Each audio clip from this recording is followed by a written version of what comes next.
I have to say, I want to start with gratitude. I am so grateful to be here. It's such a privilege to be with you all. It's such a thrill, really, to be with you all and to share in this magic unfolding. Magic on magic on magic unfolding. And just incredible gratitude to Michael and Tuya and Eva Marie and Helena and Sheldon and Livy and all the temple keepers. Incredible. Thank you. So as Helena said, I'm hoping that you will find this as a companion tool, because when I picked up a book, Ponder on This, 40 years ago, I felt like I'd been struck by lightning. I had just finished a college degree in philosophy and religion, and I thought, why have I never seen anything like this? And it just, it rang through every molecule of my being. And so when I discovered this process, spiral dynamics, it wasn't quite a lightning strike, but it was a thunderclap. And I felt like, these things can work together incredibly well. So, my little tools here. So from EP1, we see a quote from DK: "The young people who are now coming in," and this was published in 1936, "will come into life equipped with a much deeper sense of the group and with their group awareness much more fully developed than is now the case. The individual and the unit will slowly learn to subordinate the personal good and the personal pleasure to group conditions and group requirements." And he shares with us some of the characteristics of the new group of world servers. Selflessness in their service. Their characteristics are synthesis, inclusiveness, intellectuality, and fine mental development. They own no creed save the creed of brotherhood based on the one life. They're governed by a wide tolerance, sane mentality, and sense of proportion. They look with open eyes upon the world of men, lifting, teaching, and helping. So when I discovered this, I thought, this is my family, this is my tribe. These are the people with whom I want to work and to live.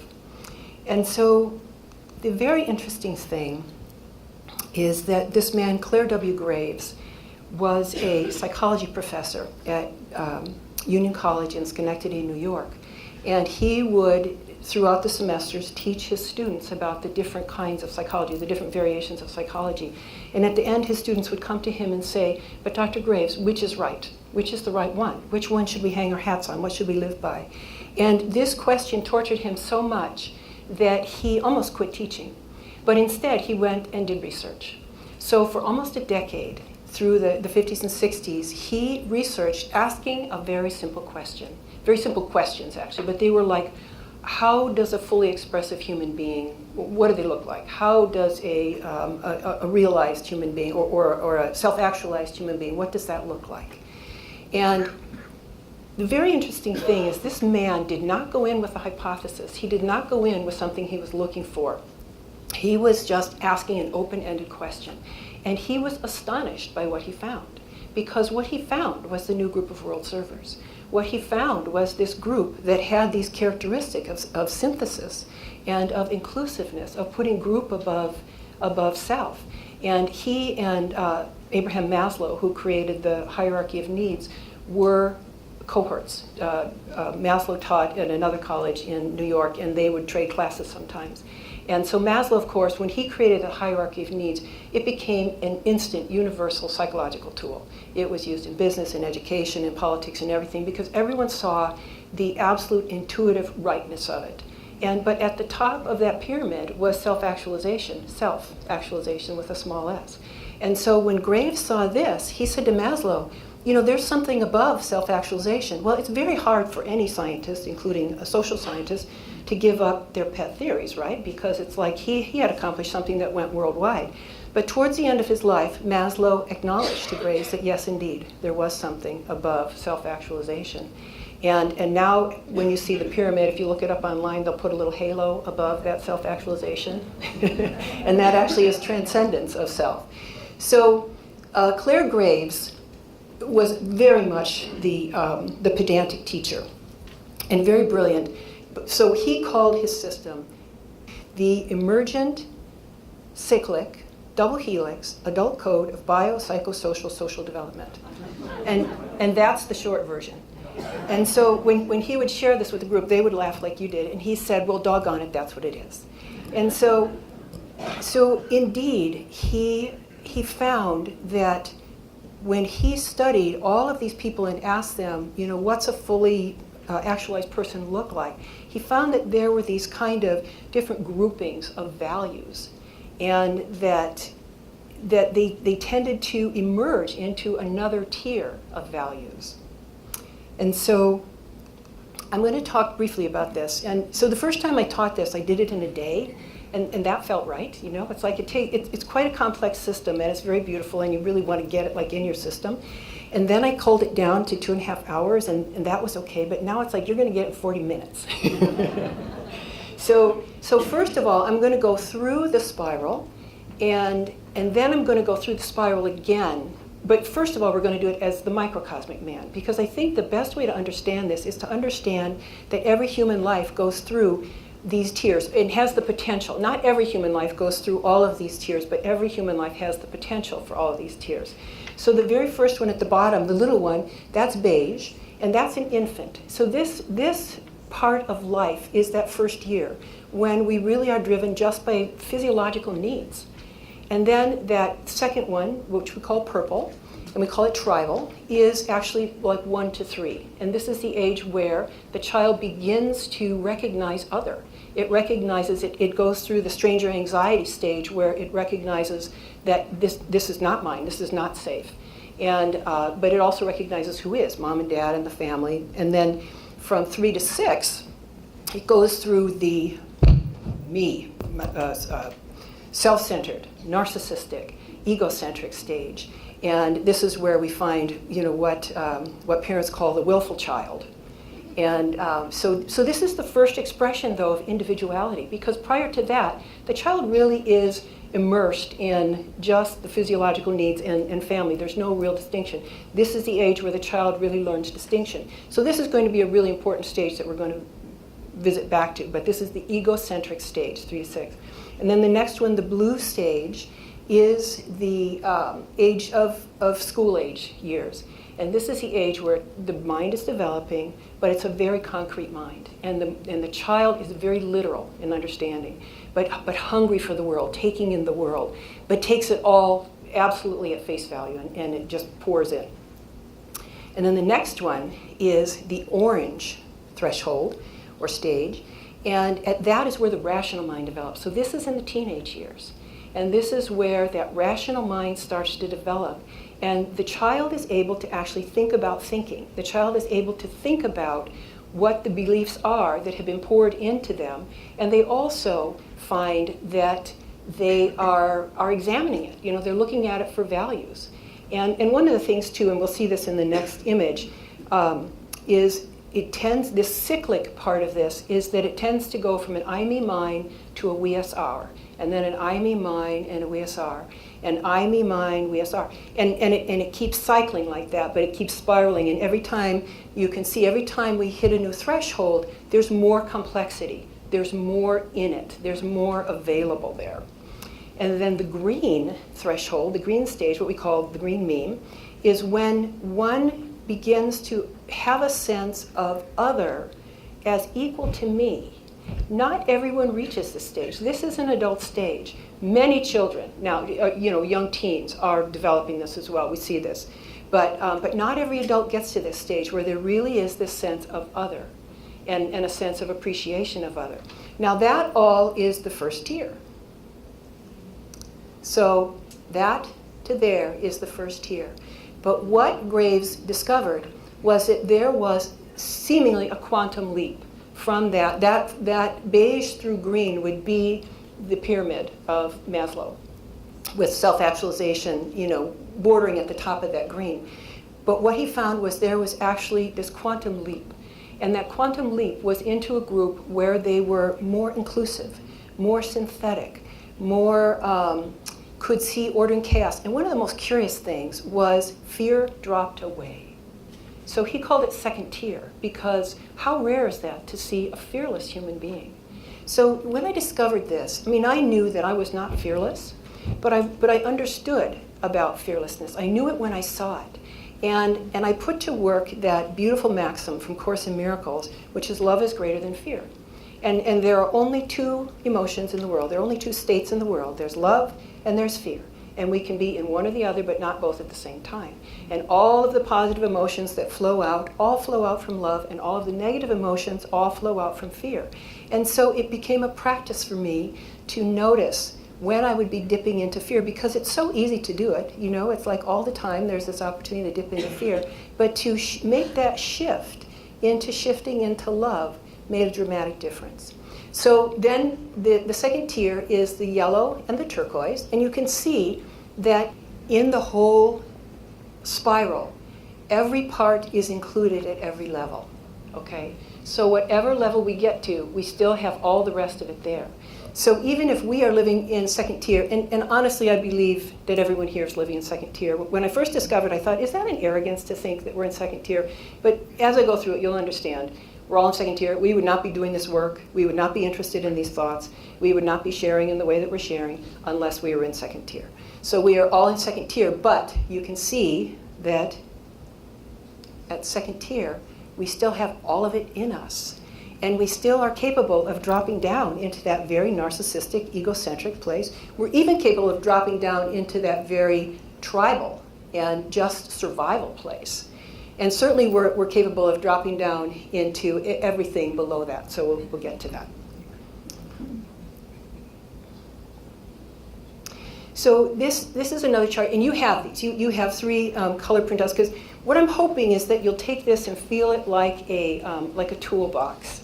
And we'll get interested and pursue it, because I think that this is one of the tremendous tools on the planet now to help us understand each other, ourselves, and what's going on.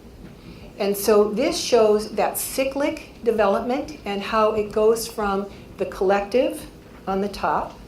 So all of these are the collective, and all of these are individual. And you know, you'll see a lot of correspondence to the work that we do, but I don't know if there's a direct correlation, but we will talk about the chakras in relation to it. So the beige is the base chakra. You know, it's just all about survival. It's all about just the physiological drives.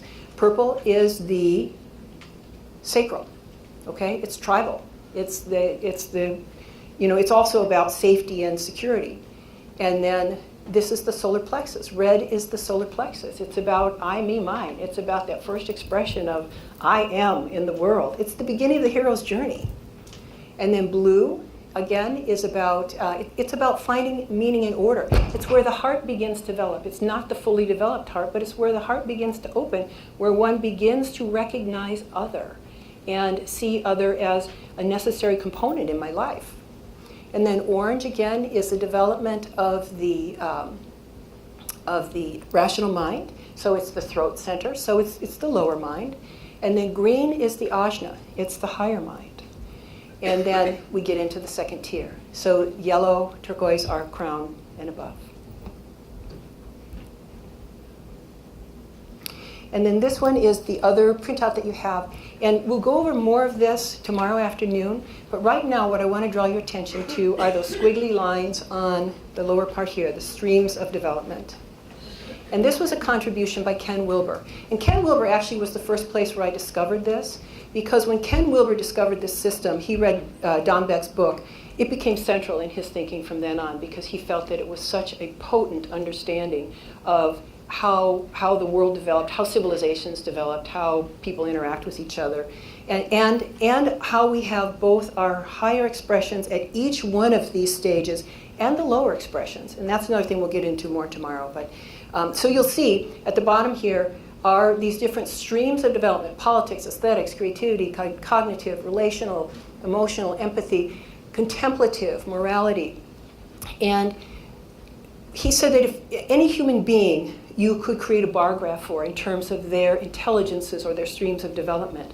And that for many people, they might be very high, like he talks about business leaders that have very high, Steve Jobs was like this, very high cognitive and creative, but very low relational and empathy and even moral. You know, he had tremendous struggles in his life and just created terror, among the people that he worked with. But incredibly creative man, incredibly. But so the goal of understanding these streams of development is to understand the integral being. And this is second tier expression is more integral, where all of these aspects of oneself, the individual and the group, the interior and the exterior, are all in development, that we're aware of them all and we're working on them all. Because this is how we can be of the greatest service.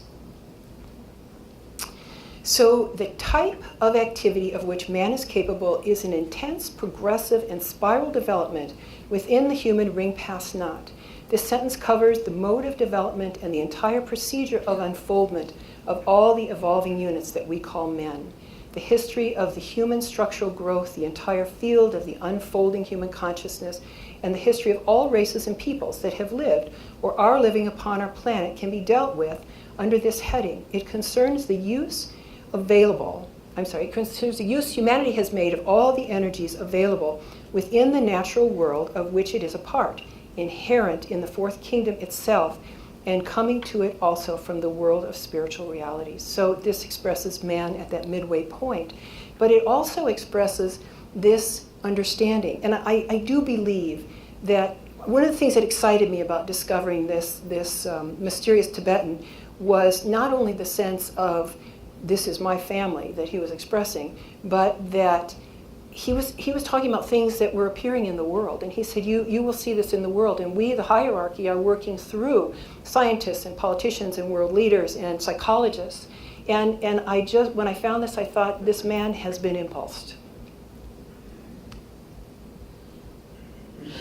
Okay, so here we have the spiral again. And now we're going to move through the spiral with the microcosmic man and with the macrocosm of 200,000 years. And we're going to do it in about 18 minutes. So here we go. The eye sees, right? The eye sees only what the mind is prepared to comprehend. This is incredibly important. It's, Cassandra talked on this too. It's like, if it's not in our world, if it's not part of what we grok, we're not going to get it. It's just not going to happen. So this is the beige meme, and this is infancy. It centers on the physiological and survival needs driven by deep brain programs. The quest is survival, just simple survival. And there are people on the planet that are still at that level. Not a lot of them. It's 0.1% of the population and 0% of the world power. But it's safety and security driven. It's primitive man, appeared about 100,000 years ago. You'll see this different. Some say 100,000, some say 200,000, some say 250,000, but they're all somebody's numbers. And this is the first I, me, mine, but it's not the I, me, mine of expression of self yet. It's just the awareness of me separate from, no, it's not even awareness. This is emerging. This is instinct driven, herd-like behavior, prehistory and pre-social. So there's, in this sense, it's a very merged sense of being. So it's increasingly rare on the planet today. And the needs of this level, this is so important for all of us at the microcosmic and the macrocosmic of humanity, that the needs of this level must be met before their other levels can be accomplished. So we all know, that if children are not given what they need at this very basic level, we do not have a well-developing human being. And we see on the planet today the dropping back into this layer in street people. In modern society, we see beige in regressive pathological states such as extreme dementia or brain injury, post-catastrophe trauma, PTSD, severe mental retardation, and often in homeless street people. This man on the bottom has a sign that says, "I used to be your neighbor." And so out of the beige, we move into the purple. And here we have the 1 to 3 years. This is the magical self. And this is the first we us hour. So there is this, again, this realization of other. But there's also a tremendous sense of who's safe and who is not. The stranger anxiety develops at about 10 months, and the baby's very afraid of what, and at the macrocosmic level, at the tribal level, it's the same. We are together, we are safe together, but not you. So children, they're very hedonistic, very self-focused, they're amoral and impulsive, they live in a magical, scary world, and they're married to the group. The quest is safety. And so at the humanity level, we have this started about 50,000 years ago, and it was when the end of the Ice Age happened, and I'm going to show you another slide in a minute, but this is about 10% of the population. And that surprised me. I would not think, honestly, that 10% of the population was still at this, but probably 0% of the world power. It's a very magical world. It's the natives, it's the tribes, foraging, hunter-gatherers, and very invested in rituals, taboos, superstitions, married to the group, human sacrifice, and early slavery. And so that this picture with the Aboriginals, this is a test of masculinity. You can see that this is a younger person than these guys, and they're testing this guys for just how brave are you. And this group is actually Nelson Mandela's tribe in South Africa, and we'll visit with Nelson Mandela a bit too. So at the end of the Ice Age, what was increased was the amount of landmass that could support food. So the human population increased because there was just more opportunity. And tribal affiliations brought a measure of safety and security to groups of humans who were now in competition for resources. So as the population grew on the earth, the need to coalesce into groups of safety grew also. So Nelson Mandela, known as Madiba, which means father of our nation, was a tribal chieftain. And in building his Rainbow Nation, he was able to relate to every level of development in his country. So this is something we'll talk about more tomorrow too, but Nelson Mandela was imprisoned for treason, and he was in prison for life. And while he was in prison, he used prison as the ashram.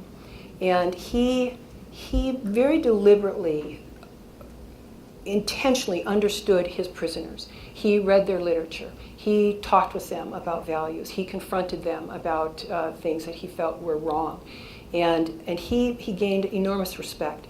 During his time in prison, he read Spiral Dynamics by Don Beck, and he was very curious about it and very interested, and invited Don Beck to come. Well, when the country went into crisis, because there are so many brown and black people in the country and so few whites, it got to the point where the brown and black population was getting to the point where they were just going to overthrow these guys, and they knew that if they didn't do something, there would be civil war. And one of the things they were demanding was to release Mandela.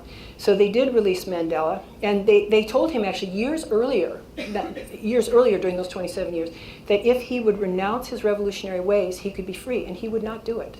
You know, he was a man that stood by his convictions, and he knew that Africa should be for Africans. And so you see in this slide him in his tribal regalia, also as a young man, and his tribal people. So this is one of the expressions of the purple meme in our society.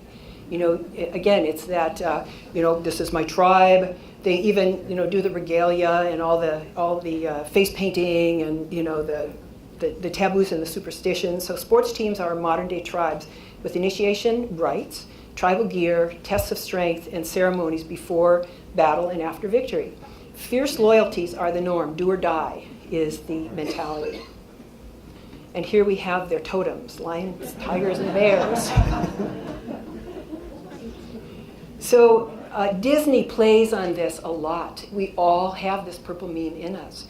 And one of the things about the purple meme is that, I didn't explain meme. Meme is a, for our purposes, it's a worldview.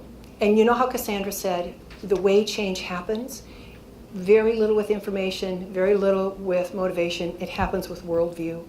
That's what this is about. This is about worldview. And so this worldview sees everything in the world alive. And does that sound familiar? We see everything in the world alive.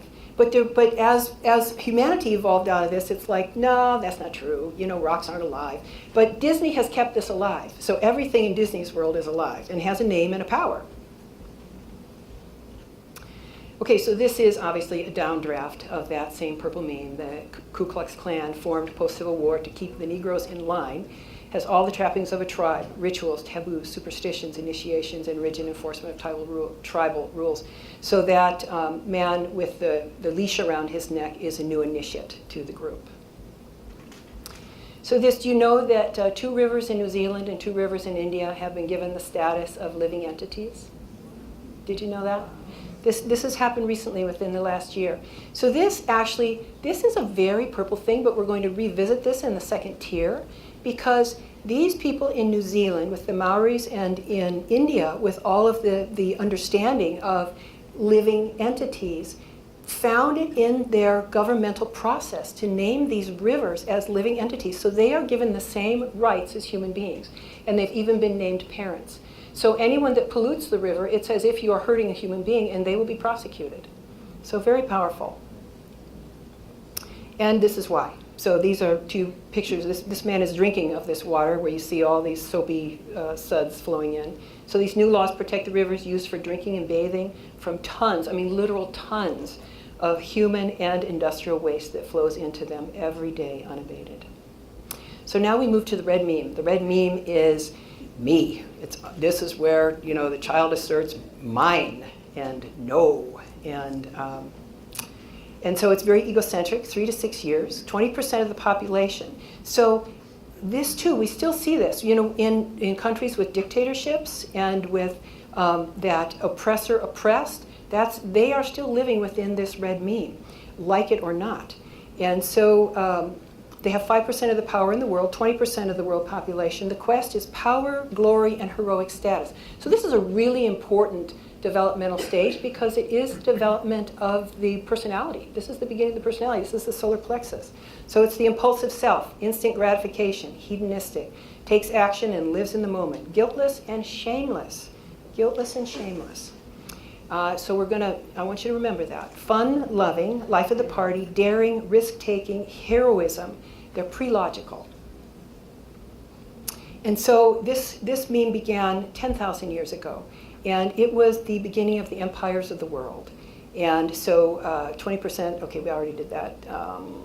Violent and ruthless behavior, mass killings, rape and pillage, sees the world as predator and prey. Guiltless and shameless, solves problems through force, brutality, might makes right, very narcissistic. So this is the world that all of our great leaders, the Buddha, the Christ, Lao Tzu, Confucius, Muhammad, all came into a very tribal world and brought something new to them. But this is, I want it and I want it now. So here we have a child expressing at that stage. We expect this of children at this age, but we don't find it very attractive in adults. So it's the terrible twos, it's tantrums, it's low tolerance for frustration, prone to anxiety, depression, and phobias, and unable to maintain stability. So red meme in downdraft is the power-driven, oppressive, brutal, bloodthirsty, guiltless, shameless, daring, risk-taking, narcissistic, and domineering. Very fear-driven. They themselves, the leaders, are very fear-driven, and they also use fear as their primary tool of motivation and control. So dictators, gangs, terrorists, slave owners, feudal lords, and warlords. Tremendous amount of human life, human evolution happened during this time. So here we have Nelson Mandela and a little young man, So this is one of the power moves of this meme: daring, risk-taking, charismatic, and heroic. And Mandela said, it always seems impossible until it's done. And so gangs, they strive for that daring, risk-taking, charismatic, heroic status. And they use the energies in highly destructive and damaging ways. Domination, threat, coercion, and violence are their tools. And you can see, they use mudras. They do the tribal painting in tattoos. So this is another different kind of salute.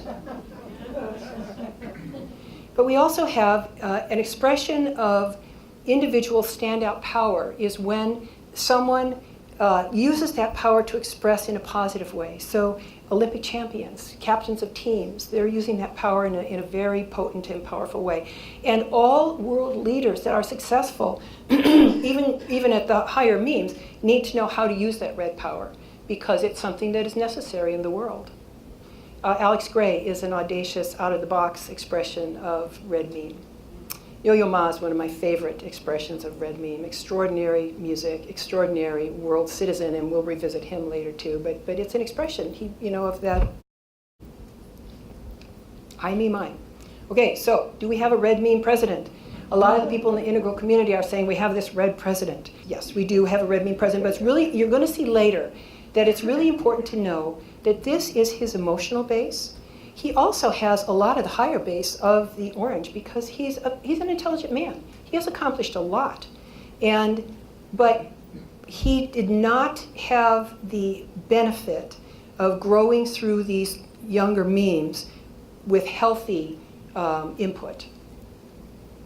So blue is where we learn about other. It's all about me. It has to yield to we, us. Oh, the all about me of the red meme has to yield to the we, us, our. And we learn how to be successful in that arena. So as children, going to school and having to interact with each other, having to interact with the teachers. And they learn about the rules. There are rules at home and there are rules at school, there are rules at church. So the blue meme on the grand level, the macrocosmic, this was 5,000 years ago. This was when the great teachings came about, the ethnocentric. And again, these tribes that were warring with each other began to have these codes of understanding, these codes of morality and of what it meant to be a good person in the world. And so we evolved out of that red meme of all about me, I want it and I want it now, to realizing there are other people in the world, and if it's all about me, I might get killed for that, and I better start paying attention to who else is out there. And so it's very purpose and meaning driven, ultimate peace, morality, and is developed with religious codes, order, discipline, purpose, and meaning. And you can see the Temple of Solomon and the Tower of Babel there, the pyramids. These were all great civilizations that brought these incredible values systems. So in schools, children are learning order, discipline, purpose, and meaning, what's right and wrong, the moral codes. Authority requires obedience. They embrace the principles of the righteous. And guilt is a main tool in this. Guilt is used to keep people on the path. So here we're just going to look quickly at the different schools. This is all, one of the really important things is that these are not types of people, but these are ways of thinking. These are ways of being, and we all have these ways of being in us. This is also the age of the superheroes. So this is the age when, you'll see these children running around in all these costumes and they want to be these superheroes. They want to be these supermen. And so this is the age when all of that gets poured into them. The Disney stuff gets poured into them. The school stuff gets poured into them. All the mythologies that they're raised with, if they're raised in the Christian tradition and Jesus was born of a virgin and walked on water and multiplied the loaves and fishes and was raised from the dead, all of that is taken in very literally, just like all of the Batman, Superman, Spider-Man, all of that is taken in very literally. So the truth is given by God to us and us alone. This is part of the ethnocentricity of this stage. Is that, and it's interesting that that's how it develops, but that is how it develops because in order to understand that code, we have to do it with our people. It's too broad to do it with all the people, so we have to do it with our people. So that's how it develops. And this is something, this is the great divide in America, is the progressives and the conservatives. The conservatives are the blue. And Ken Wilber put this in great perspective for me because he said it's that the progressives are always annoyed at the blues, at the conservatives, because we see them as so rigid in their thinking and so unwilling to include other. But he said this is the glue of the world. This is the most dominant stream of thought on the earth, and it's what brings people together into civilizations that work. It's what allows for constitutions and for systems of law. So we have the grand narratives. This is the Moses parting the Red Sea. And we have these great institutions that have come into being. And you see this little boy praying so ardently. And so it's a very transcendent. This is about God outside of me. This is about power outside of me, God outside of me. And this is one of the things in this meme is they do not yet trust themselves. They look to an authority for what is true. And they're very much invested in the past. It's all the truth has been given and it's locked in this book. And it's my book and it's the right book. So actually, I'm not going to go through all these, but this is Osama bin Laden that gives us the rules of fundamentalism. We'll go over it tomorrow, but I want to stay on time here. So the Bible never once says figure it out, but over and over again it says trust God. He's already got it all figured out. This is something that the Christians share among themselves. It's like, don't be asking questions. We got it all right here. Now, Mother Teresa was an exemplar of the Blue Mean. And complete trust and submission to the one true God, sacrifice, self-sacrifice, willing to give all for the greater good. The reward for your obedience is heaven in the next life. Now, ironically, Mother Teresa suffered the last 50 years of her life in a terrible dark night of the soul where she doubted everything. She felt that Jesus had abandoned her. She doubted her own mission, her own work, and even the very existence of God. And she went from confessor to confessor in the church, hopefully trying to get some solace for what she was going through, and really, until the day she died, never got any of that internal confirmation. But nonetheless, she is, to the external world, an exemplar of this self-sacrifice. So ethnocentrism is a distinguishing attribute of the blue thinking. It manifests as patriotism and nationalism. Ethnocentrism is a distinguishing attribute of blue thinking. It manifests as patriotism and nationalism. So you see, here we have the American, and here we have the ISIS fighters. Same thing here. Obey Jesus or perish. Absolutist, exclusive, extremist, rigid ideologies, fanatic fundamentalism. And here we have the same. Absolutist, exclusive, extremist, rigid ideologies, fanatic fundamentalism. And this is such a cute cartoon. It says, I'm so happy to know that out of all the different religions, I was raised in the one that holds the real truth.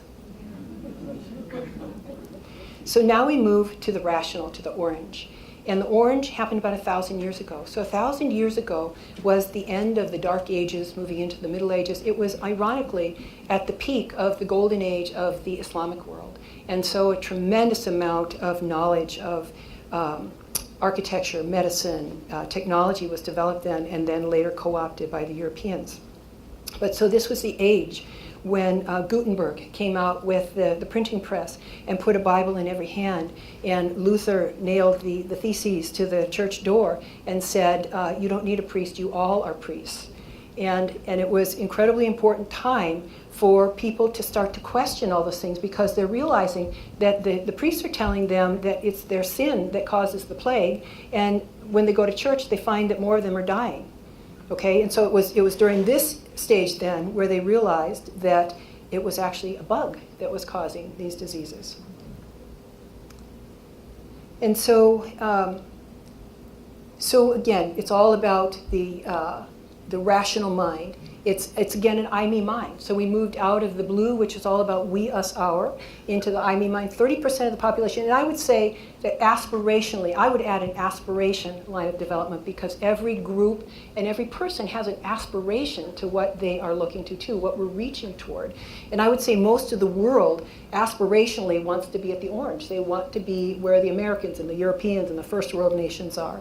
So the quest is material success and pleasure, technology, scientific discovery, constitutions, commercial enterprises, and demythologizing. So this is the teenage years. And so again, this is where we see rational emergence. This is the achiever self, success-driven, materialistic, status-oriented, competition and consumerism, wants the good life here and now. Teenage rebellion. So competition and monetary success are two hallmarks of orange. And we see this. So tremendous amount of good has come in the world from the technology. Technology and medicine have made huge advances in the orange meat. It's essentially put a cell phone in almost every hand in the world. It's connected the world in dynamic ways. And it has caused tremendous problems in the world. So this actually slide was put in here for Donald Trump. And Donald Trump grew up in the church of Norman Vincent Peale, who was one of the original power positive thinking. His dad was a big person there, and it was in Manhattan, and a lot of the big business magnates of the day were there. And this, anything the mind can conceive and believe it can achieve. That's from Napoleon Hill, Think and Grow Rich. So there was a lot of this power of thought that was being built in the last century, and he got it inculcated deep into him. And he does it. right? I mean, who could have imagined this man that everyone said would not ever get the Republican nomination, would not ever get to president? And he never doubted it. Okay, I am going to jump ahead here. Okay, humanity is the planetary light bearer on many levels. We have lit up the world, and we need to light it up more. So the green meme is the sensitive self. This happened 150 years ago. It really took bloom in the 60s. And this is where one truly understands that there are others of equal value to me. And it was the birth of all of the rights, civil rights, women's rights, children's rights, gay rights. And love. Love became a genuine value in policymaking, education, and world affairs. It was expressed as fair, care, and share. Everyone deserves their place in the sun, equality for everyone. Intuition began to flower, and spirit became the next great frontier. So this is where the quest for spirit and the quest from within begins to happen. This great iconic image changed all of us, right? It not only changed Edgar Mitchell, it changed all of us. These are all the values of green. Now, one of the things that green, with all of the goodness that it has brought, it did something really bad in that it mistook equality for sameness. And this is what created what Jose was talking about the post-truth world. Because in compressing everything into sameness, it meant that nothing was hierarchically better than anything else. And truth became something that became relative. And so this is one of the great downfalls of the green movement. But this is the movement where we begin to look outside of the material world and into something else. And so this is where we learn, be ye lamps unto yourselves, do not rely on external help, become something real. This is why the Buddhists are so appealing to this progressive movement, because it's a different theology than the Christian theology that is the most extant in the world, not the true Christian theology. But so the exploration of the inner self. So Hillary Clinton, I do believe, is aspirationally at the green level, but I believe that she's really at the orange level. She's very strategic. She's still very I, me, mine oriented. She said, I'm back.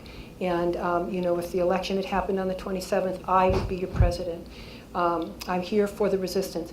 I'm here for the resistance. Resistance is really important. We must resist evil. But it's still, all of that is still in the first tier, because it's still the fight. It's still the fight of the dualities. Okay, so Trump, I do not represent the world, I represent America. And so this has been his primary statement since the 80s when he first floated the thought about being president. I am not interested in helping the world, I am interested in America and myself.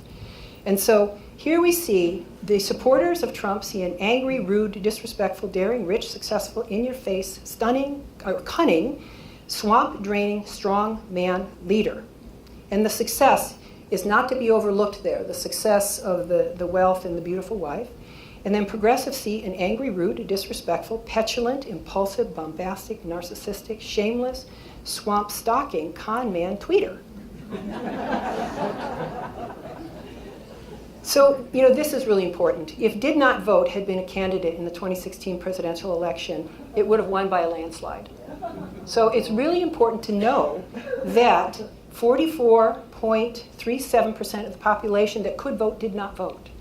And that means that 75% of Americans did not vote for Donald Trump. Almost 75% did not vote for Donald Trump.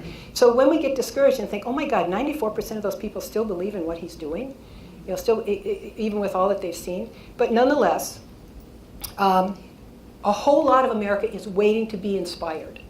A whole lot of America is waiting to be inspired. Second tier, 2 to 5% of the world population, but growing. This is the shift from the first to second tier is dramatic. This is where the second tier is able to observe order within chaos. So the fractals, when you look at them up close, it looks beautiful, but it looks like not really an organization there. But when you look at it from the 30,000 feet, you see there's this tremendous organization. This is what the second tier is able to do. So the second tier is, the yellow meme is integral. It's the integrative adult. 50 years ago this began. So we're seeing time compressing.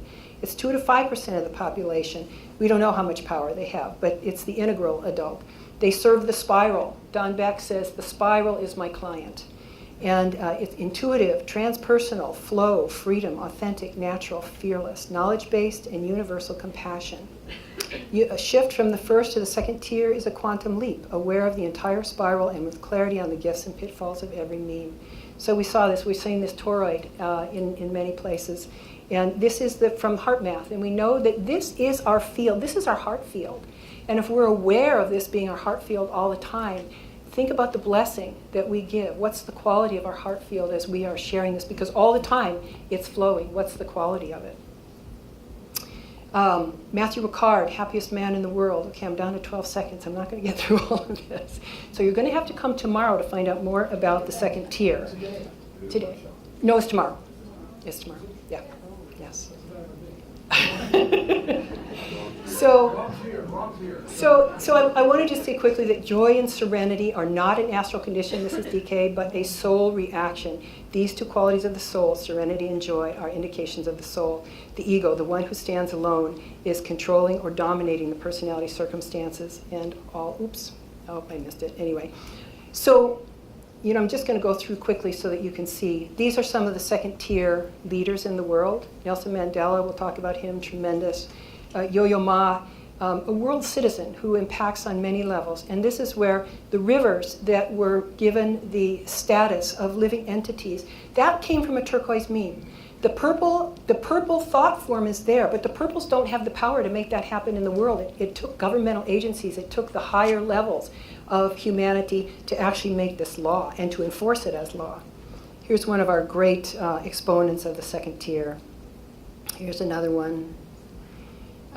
So this is a little note. Sweet Mother and Aurobindo were tremendous world leaders and spiritual leaders, and they made it their commitment to go through the fourth initiation and stay in their body so that they could demonstrate the divinization of matter. I know I have to end.